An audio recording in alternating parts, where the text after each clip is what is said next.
buenas noches y bienvenidos a lo que sin duda es una nueva e ilusionante temporada del programa Pedro Beltrán Informa.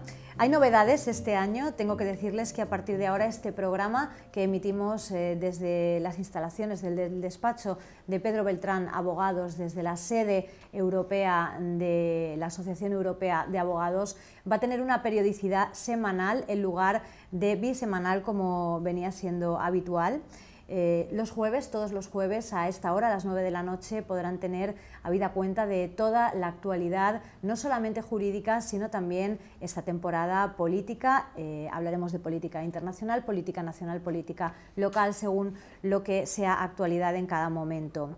Además, también decirles que Pedro Beltrán será el encargado de abrir todos los miércoles el programa Alicante Hoy a las 9:15 de la noche para hablar de igual modo de esa actualidad política, jurídica o, como les decíamos hace un momento, lo que toque en cada momento, porque saben ustedes que en esta cadena la actualidad manda.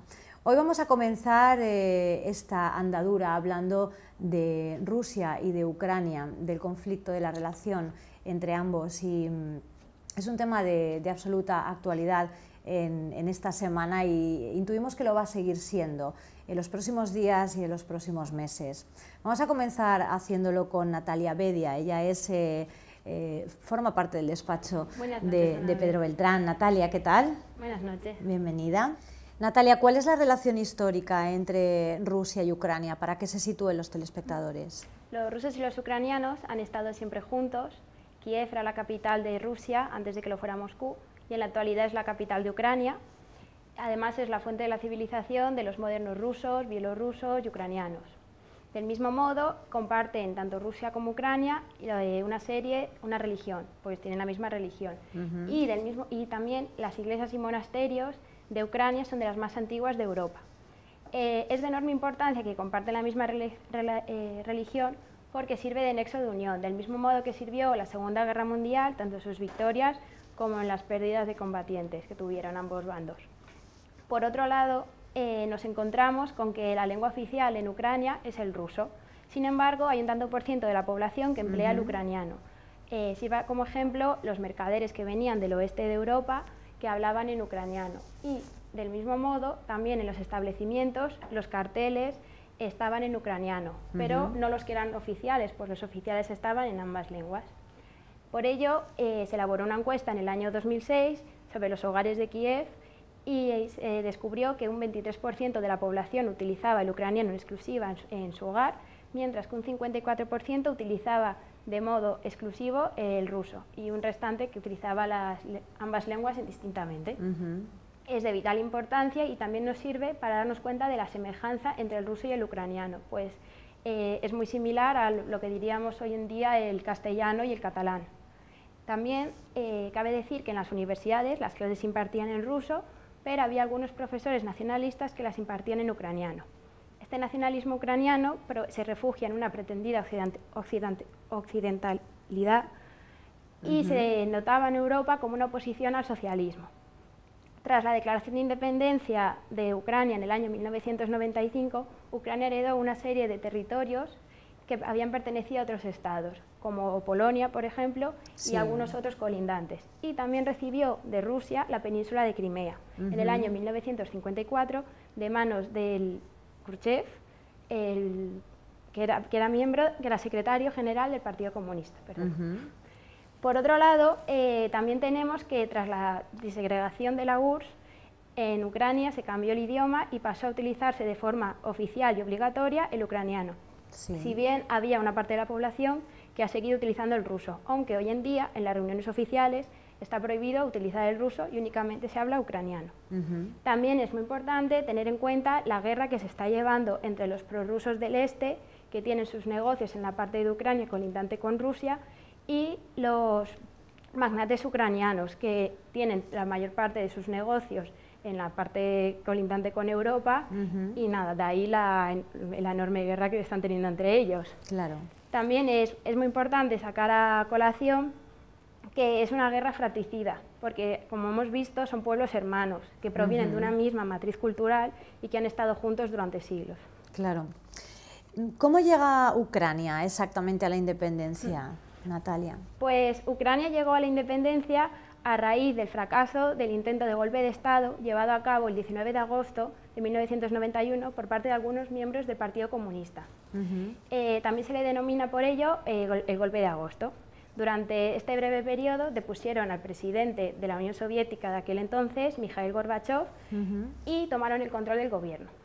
Los líderes de este golpe de Estado eran miembros del Partido Comunista de la Unión Soviética, en adelante PQS, y pertenecían además a la línea dura del partido y veían con recelo las reformas que Mikhail Gorbachev estaba llevando a cabo desde 1985, pero en especial el nuevo Tratado de la Unión, en el cual se le otorgaba una mayor independencia a las repúblicas en detrimento del poder central.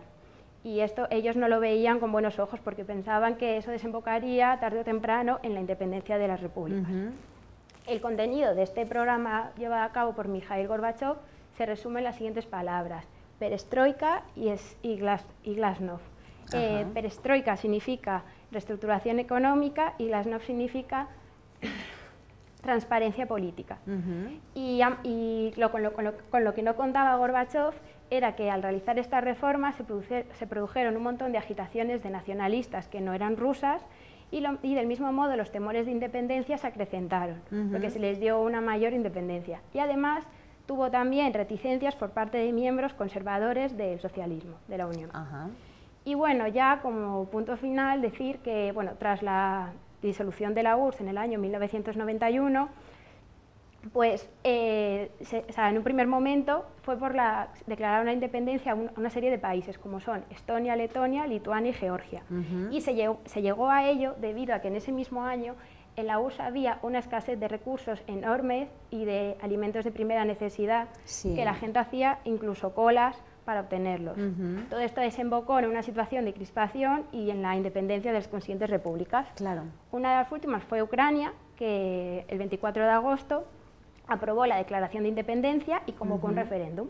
Dicho referéndum se celebró el 1 de diciembre y contó con el respaldo de más del 90% de la población, de manera que Ucrania se declaró independiente. Y bueno, al respecto, algunos personajes públicos, como por ejemplo el presidente de Ucrania, dijo que eso suponía el funeral del imperio, del mismo modo que Vladimir Putin dijo que era la catástrofe geopolítica más importante del siglo. Y nada, no hay nada más así que añadir. Muy bien, Natalia, pues muchísimas gracias por hacernos ese retrato tan ajustado de lo que ha sido hasta ahora la realidad de Rusia, de Ucrania y esa relación entre ambos que está en estos momentos pues, bueno, pues dando tanto que hablar. Muchísimas gracias. Gracias a ti.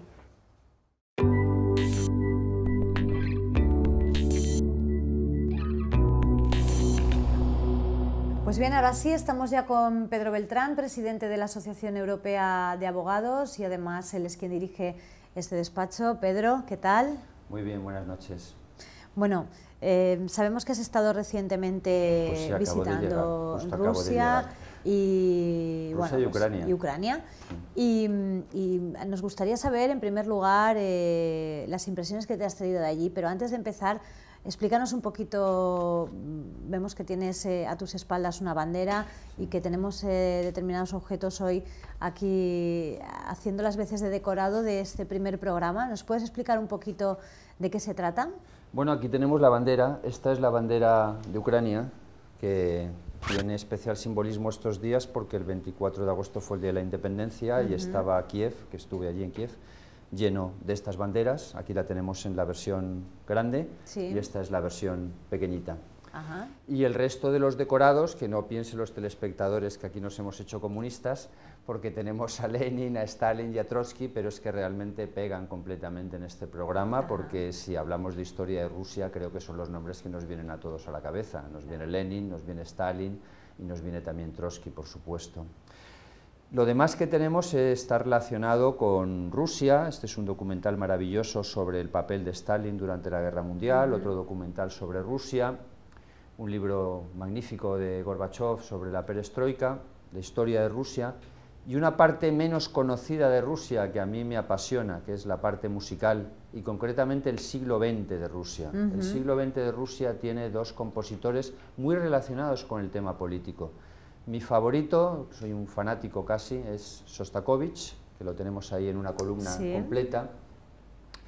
Y lo tenemos también aquí en el centro, las 15 sinfonías, un compositor plenamente del siglo XX, muerto en 1975, con relación con Stalin y con todo el tema de la revolución comunista soviética, y a la vez con un enfrentamiento, es decir, no se identificaba con todo lo que era esta revolución soviética. Y luego tenemos varias obras y varios discos de Prokofiev, que es el otro grande del siglo XX soviético, casado curiosamente con una española, y un compositor que murió el mismo día que Stalin, que es otra paradoja de la historia, gran opositor de Stalin, y se murieron los dos el mismo día. Autor, sobre todo para los telespectadores, de Romeo y Julieta, el ballet más famoso de la historia. Pues este es el despliegue que tenemos, unidos a Naciones Unidas y a la Unión Europea, que Naciones Unidas se supone que es la que tendría que poner paz en este conflicto que se está exacerbando cada vez más. ¿Cuál es la situación, Pedro? Acabas de estar recién llegado de la zona, has estado además en el meollo de la zona de conflicto, has realizado varias conexiones para Información TV, los informativos, cosa que ya ha sido muy bien valorada por los telespectadores, porque nos introduce lo que es la realidad internacional, una realidad internacional que por otra parte no tenemos tan lejos y que es actualidad en los diarios de todo el mundo. Y a mí me gustaría saber cuál es la visión, tu visión de una Rusia y de una Ucrania en la situación que se encuentran en este momento. ¿Qué has podido observar tú en las calles? ¿Cuál es digamos, la sensación que tiene la gente en la calle? Porque a veces dista mucho de lo que cuentan los medios de comunicación. A veces vamos a un país de conflicto y nos encontramos con una realidad diferente de la que relatan los medios, ¿no? Quizá los medios somos más dramáticos a la hora de contar las cosas. Sobre todo depende de qué medios también. Claro, también es cierto, pero quizá mostremos la parte más, no pone lo mismo que la CNN. más de conflicto, y luego llegamos a una zona de conflicto y vemos que sí, que hay conflicto efectivamente, pero que la gente pues hace su vida, su día a día prácticamente normal. ¿Es así en Rusia y en Ucrania? Sí, el viaje no solo son impresiones de la calle, porque el viaje ha sido profesional en parte, en el sentido de que he visitado todos los despachos de la Asociación Europea de Abogados en la zona. E hice 3 conexiones para Información TV de duración amplia en los informativos, una desde Moscú, otra desde Kiev, la capital de Ucrania, y la más interesante de todas desde Kharkov, que es la capital de la zona prorrusia de Ucrania. Estaba a unos pocos kilómetros del conflicto, no estaban pegando tiros, no llega a estar en peligro. No de tuviste que me que llevar dispararan casco, al ¿no? hotel, no, que el casco creo que no hubiera sido suficiente, de todas maneras, para los tiros. Pero en fin, en cualquier caso, estuve en Kharkov, que es una ciudad muy grande, de 1.700.000 habitantes, y es la capital de la zona prorrusa. Es el aeropuerto al que vuelan los corresponsales internacionales, en el hotel había gente de la CNN, de BBC, de las grandes cadenas internacionales. Y apasionante la experiencia, muy interesante, y en cuanto a la visión de la gente, completamente diferente en la postura de unos y de otros, evidentemente. En Kiev estuve con personas, abogados, totalmente pro-ucranianos, decían que a los rusos los vamos a machacar. De hecho asistí al desfile de la independencia de Ucrania el 24 de agosto, lo hice acompañado por personas de Ucrania, con lo cual me tradujeron lo que estaba ocurriendo, porque yo no hablo nada de ucraniano y mi ruso es limitadísimo. Y bien, hay gente que está a favor de la independencia de Ucrania, eso está claro, hay gente que está a favor incluso del conflicto, quiero decir que quieren que los ucranianos dominen totalmente las zonas rusas y dicen los rusos fuera de aquí, y sin embargo vas a Kharkov y tienes una visión completamente diferente. Ahí los abogados lo que opinan es que eso es ruso, que se debería integrar dentro de Rusia, o como mínimo debería tener una autonomía muy alta, similar a Cataluña o el País Vasco o más, y lógicamente las opiniones empiezan a ser discrepantes. El conflicto en la calle es grande, en primer lugar porque les han cortado los canales de televisión rusos, los 15 canales de televisión. Imaginemos que Mariano Rajoy decide aquí de repente cortar todas las televisiones autonómicas y que la gente solo puede ver la televisión en castellano. Pues no les gustaría mucho. He dicho que estábamos en una ciudad de 1.700.000 habitantes, la gente habla en ruso, el 80-90% de la población es de habla ruso. Claro. De repente tú estás acostumbrado a ver tus noticias en ruso, tus programas rusos, tus series, tus telenovelas, y te lo cortan la televisión, 15 canales, eso no parece muy razonable. No parece razonable tampoco la postura del gobierno de Ucrania cuando dice que va a machacar a los rusos y que la guerra la van a acabar enseguida, y como desfile de la independencia hacen solo y nada más que un desfile militar, exclusivamente del ejército. Claro, da un poco de risa desde fuera, desde una perspectiva de fuera, porque lógicamente... Un poco no grotesco, dentro. ¿no, Pedro? Es grotesco, pero además es absurdo, porque lo que allí desfiló, que aparentemente era una buena parte del ejército ucraniano, pues yo no he estado, no sé las instalaciones que tiene Rusia, pero en fin, todos sabemos que hay bombas nucleares, que es un ejército poderosísimo, el segundo ejército más poderoso del mundo después de Estados Unidos, sabemos que es un ejército que ganó a Alemania la guerra mundial, evidentemente... Ayer lo decía Putin, lo dijo en una entrevista con Barroso, dice, si yo quisiera entrar en Kiev, entraba en 2 semanas. Pero es que eso es chulería, pero es chulería que tiene razón en lo que está diciendo. Está fundamentada. Está fundamentada porque si Rusia se implica de verdad en el conflicto y entra con todas sus armas, por supuesto que conquista Kiev en 2 semanas. No sé si 2 semanas es un plazo demasiado largo. ¿Quieres decir que Rusia no se está tomando demasiado en serio las amenazas de Ucrania? Lo que quiero decir es que no está entrando en el conflicto en su totalidad. Han puesto 1.000, 2.000, 3.000 soldados y si ponen al ejército entero de verdad con todos los tanques y aviones, vamos a ver, no, la diferencia es abismal. Por eso te digo entre otras cosas por la propia tenencia de armas nucleares. No consideran rival. Pero ¿cómo va a ser rival? No lo es. Si es que lo que es absurdo de toda esta historia, y esperemos que aquí no nos pase lo mismo, porque se parece mucho, desgraciadamente, al tema de Cataluña y su relación con España, lo que es absurdo es que, como explicaba muy bien mi compañera Natalia, Rusia y Ucrania son lo mismo de siempre, han sido un solo país. Tampoco Cataluña ha sido nunca un país independiente, por mucho que nos quieran vender, que me expliquen a mí cuándo ha sido Cataluña un país independiente, pero es que Ucrania nunca ha sido un país independiente en la historia. Kiev, como ha dicho Natalia, era la capital de Rusia, y Kiev es hoy la capital de Ucrania. Son pueblos que los idiomas son muy parecidos, que nacen juntos y que han estado siempre juntos en un solo país. Sí. Lo que ocurre es que por una coincidencia o casualidad histórica, en el año 1991, la Unión Soviética se disuelve mal. Se disuelve mal. ¿Por qué se disuelve mal?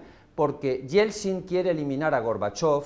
Yeltsin es en ese momento presidente de Rusia, no de la Unión Soviética. Le interesa eliminar a Gorbachov, quedarse con el puesto y ya como presidente de Rusia pasa a ser el presidente de la potencia principal de la Unión Soviética, que hereda el puesto de la Unión Soviética en Naciones Unidas, en el Consejo de Seguridad, y es la sucesora oficial de la Unión Soviética, Rusia, evidentemente. Pero había otros países integrados. Países no es la palabra correcta siquiera, autonomías, regiones, para que lo entiendan los telespectadores. Es como si de repente España, y esperemos que no pase, se disuelve y, claro, es más interesante ser presidente de una república independiente, miembro de Naciones Unidas, que no de una región autonómica. Eres más importante, puedes ser más corrupto, si Pujol lo ha robado como presidente de Cataluña autonomía, imaginemos lo que hubiera robado como presidente de Cataluña país, todavía mucho más, evidentemente.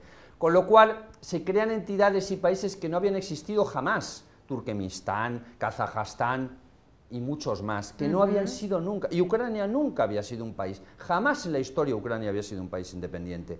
Pero esas regiones, autonomías de la Unión Soviética, se convierten cada una en un país independiente.